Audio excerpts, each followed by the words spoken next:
It's simple time and this is Chef Tatong and hindi makukompleto yung ating boodle pag walang kanin. Kaya today, gagawa tayo ng ating paboritong Java rice. Simple, luto na, ha-ha.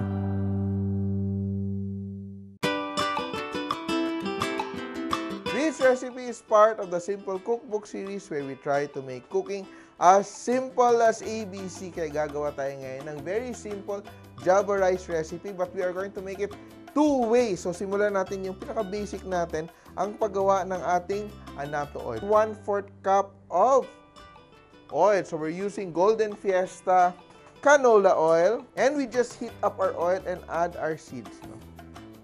Ganun lang kasimple, no? And we just wait for our oil to be infused with an orange color. Once maluto na yung ating annatto, naging orange na yung ating oil, isi-strain natin siya and ganito yung magiging itsura.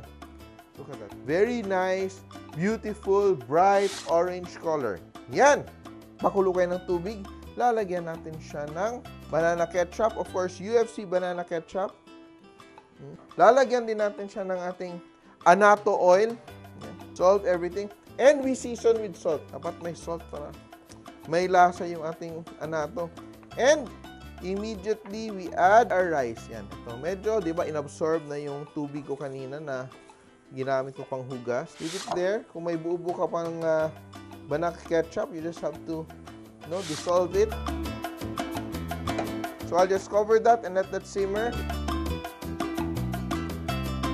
And gagawin na natin yung ating second way of making our Java rice. Kung may kaning lamig ka, hindi kailangan masayang. Heat up my pan. What we will do is we will saute ating annatto oil. Yan, ingat lang kasi nakakamansya yung ating annatto oil.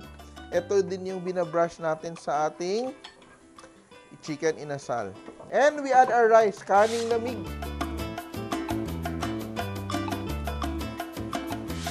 We will also add our UFC banana ketchup. And we season with salt. Diba? Perfect na pang partner sa ating mga inihaw. For me, personally, gusto ko yung salt level ko is para malasahan ko yung fried rice. Pero hindi siya dapat maalat na magko-compete siya sa ulam. So, alalay lang yung alat niya. May Java rice na tayo, yung ating fried rice method. And meron din tayong Java rice. Almost done. Ating saing method. I'll just mix it up. Yan mo ha. Look at that. Beautiful color. Yan. So, ito na yung ating Java rice cooked two different ways. Halos pareho lang yung recipe natin. Pero yung technique lang tayo nagkakaiba.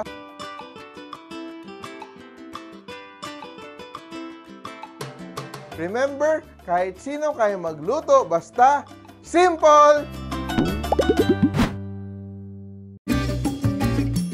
Mga ka-simple, remember, loving is sharing. Kaya share this video and like nyo na rin. Kain muna ako. Bye!